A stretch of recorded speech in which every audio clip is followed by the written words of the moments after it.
guess we could just say welcome to everyone who's viewing this video and who's checking out the UVA CAPS internship site. We're the current interns. I'm Phil. You guys want to introduce yourselves? Yeah, I'm Rachel. I'm Corinne.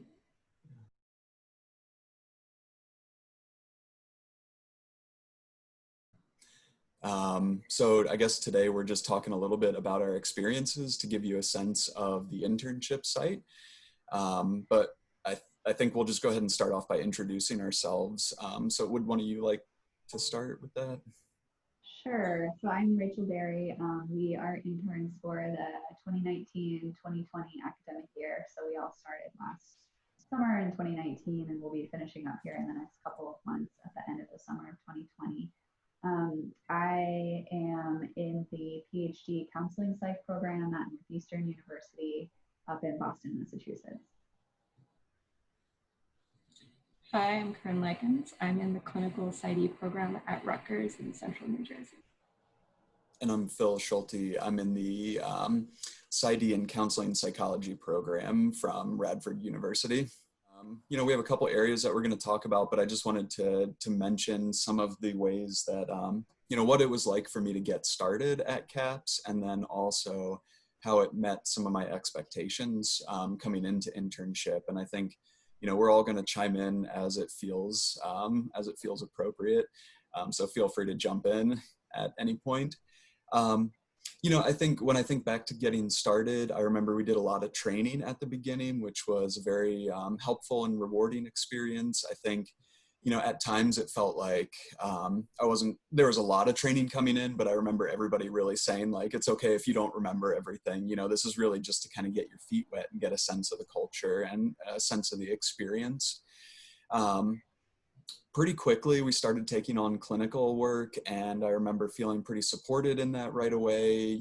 Supervisors were able to, I feel like, really assess where I was at and felt comfortable letting me kind of take the lead on things. But also, if I needed help in a certain area, they were very responsive to that and very engaged in that process. I think since the very beginning, I remember that sticking out to me. As far as how it met expectations for me, I came in, wanting to look at counseling centers. And so in a lot of ways, this fits with the counseling center experience. One of the things that really drew me was like the relational component to the training. And I feel like that was certainly a piece that was met for me as far as what I was hoping to get and what I actually did get. Certainly we're a very busy counseling center and spend a lot of time doing clinical work, but there are opportunities to get those relational trainings and relational aspects to your supervision and clinical work as well. So, I think for me, that was just one of the biggest things. And then also just feeling prepared after internship to step into a job. And, I think, due to COVID, that's kind of been delayed a little bit, but throughout the interview process, I've felt extremely prepared in answering questions and really demonstrating my competence level to a point where I feel like I could easily step into a staff psychologist position in kind of the next steps here. So I think for me, it met those expectations really well. Yeah, I think I shared the goal or like the appeal of the relational model. So that was a big reason for me for ranking the site highly. And I think that it has met that goal, particularly through supervision. There are a lot of different options for supervisors at CAPS, and you have really 3 primary supervisors, although there's more people you interact with in supervision for specific activities.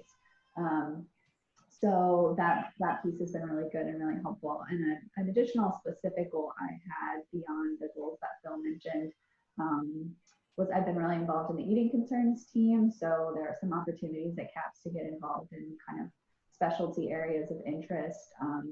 So if you have something unique like that, a goal you want to get met during your time at CAPS, that's something that you can definitely talk to Matt and your supervisors about and figure out ways to fulfill that niche.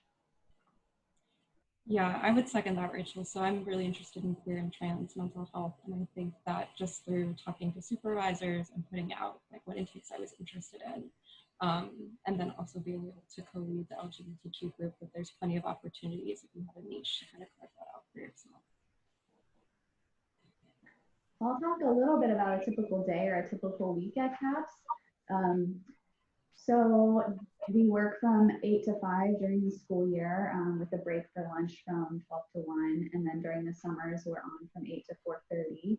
So during the school year, it's fairly busy. It ramps up quite quickly in the fall. There's a little bit of a dip sort of in January, and then it gets busy again in the spring. So during the busy parts of the semester, the main thing that we're doing is clinical work and training. So you might have maybe anywhere from 3 to 4 or 5 therapy sessions in a day. Those are, 45, 50 minutes, 1 to 2 trainings a day, kind of depending on the day. So there's a variety of seminars that are all outlined in the various training materials. You might have supervision. You do 3 hours of supervision a week with 3 different individual supervisors. Let's see, once a week we do what's called an ECS shift, which is emergency and consultation shift. So that is a half day of walk-ins. So that could really be anything. You might be encountering a student who had a panic attack or who is experiencing suicidal ideation and perhaps needs to be hospitalized or certainly at least evaluated. We do a couple of what are called brief screenings a week, which are short phone calls, which are students' initial contact at CAPS. About 1 intake a week. We do 5 intakes a month. One of them is urgent. A fair bit of paperwork. If you're involved in any particular subspecialties at CAPS, like the eating concerns team or the trans care team or the substance abuse team, you would attend those meetings. You attended a treatment team meeting with other members of staff. So it's pretty busy. It's pretty packed and pretty clinically heavy. I wouldn't say too much or overwhelming, but it's certainly, you're not going to have any trouble getting hours or seeing a diverse range of students. So talking a little bit about our favorite aspects of internship, and Phil and Rachel, you can chime in. I think for me, one of the biggest things has been working with students at UVA. I've really enjoyed working with this population, and I think we see pretty diverse students, a lot of first-gen students, a lot of students of color. I've gotten to work with a number of LGBTQ students, and students that maybe don't always feel like they fit into the larger culture of UVA. And I think that's been some really rewarding work. I would say that our IP groups have also been like an area of growth for me, and also just getting to facilitate connections between students has been equally rewarding. So I would say those are some of my favorite aspects of clinical work. I agree, right there with you. Yeah, I'm glad you mentioned group strength, because that's a piece I forgot to mention of the weekly schedule, is each of us co-leads an interpersonal process group with a senior staff member. So it's a really rewarding experience, and another way that you get to interact with someone on staff and kind of get ad hoc supervision from that person. Yeah, I would agree. I think considering the reputation of UVA as a university, the students that we see are surprising. Like it's more diverse than I would have expected, just given the reputation of UVA as an institution. And I really like being on the eating concerns team, and have found that to be very, very valuable to my training and specific to that goal that I had. Mm-hmm. Let's see. So I think that we all feel pretty valued as a team member in terms of the expectations of your work responsibilities. You're pretty seamlessly integrated into staff.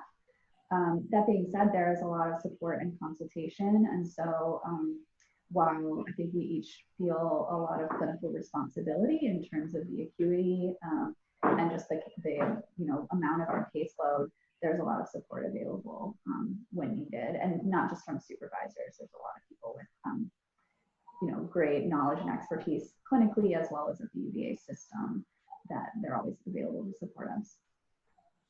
Yeah, and I think there's a lot of respect that interns might have different areas of growth or different training needs. And that's usually an ongoing dialogue with Matt, our training director, and I felt pretty well supported in that respect, that yes, there's clinical acuity, and yes, there's quite a bit of support, but there's also some flexibility if for some reason your portion ends up being higher than you expect. And I think that that's a really important part of this internship. Okay, so I guess we'll share with you a little bit about just our hopes for you as you're going through the application process. So my hope is that you really are able to get a sense for if UVA CAPS is a good fit for you. I know it's probably a challenge if you're not able to attend an in-person interview, but I'm hopeful that through these videos, you're able to get a sense of what the staff is like and what it feels like, because I think it's so important to be at an internship site where you really feel like it's the right match for you. I would echo that, and I think I would say that the warmth of the staff that gets conveyed in the videos and that you will likely see on your interviews holds out, and that's my expectation. So I think that's something I want to chime in on. But I've really enjoyed my relationships with my coworkers and felt valued there. So I hope that shows through. Yeah, I don't think I really have anything to add to that except for just agreeing that, I think the relationships have been a big part of my experience here because, at the end of the day, it's who you work with and you spend a lot of time with them. And I felt, well respected and easy to connect with others. And so I think, I hope that comes through in the videos, but also just wanted to, recognize that. And that those things have held up even though we've gone remote and have been navigating that. Yes. I think there's something special about this site. Yeah. So I think the last piece would really be talking a little bit about what it's like to live in Charlottesville. And, I commute every day, or did commute before COVID. So I don't necessarily have the best experience of living in Charlottesville. So we'll let Rachel and Corinne give you a little bit about their experience. Yeah, so I actually came from New Jersey, and I live right by the corner, which is really close to grounds and is kind of the go-to hangout spot for a lot of students. So I will say, even though I live fairly close by, I don't bump into too many students or too many clients. I don't spend a lot of time at the corner, so that's probably part of it. But in terms of just things to do outside of internship when you have the time, there's quite a bit to do that's been impacted by COVID and sheltering in place. But even so, there's a lot of hiking sites and nature trails. So if that's something you're interested in, there's definitely that. There's an outdoor mall, the downtown mall, that has a lot of cute shops and boutiques. And the food is pretty great, and that's starting to slowly open back up. So we'll see what that's like once you get here. And then I think Ix Art Park is probably one of my favorite spots in Charlottesville. If you're interested in arts or culture and the local scene, that's definitely a place to check out. Yeah, I would agree with all that. I'm not from the area originally either. I live fairly close to grounds and take the city bus into work when we were going physically to the building. I think Charlottesville has really good food, a lot of breweries. There's a lot of wineries nearby if that's something you're into. Certainly a lot of hiking and walking trails and parks. And we're sort of in the foothills, and so you're really close to the mountains and to Skyline Drive and Blue Ridge Parkway.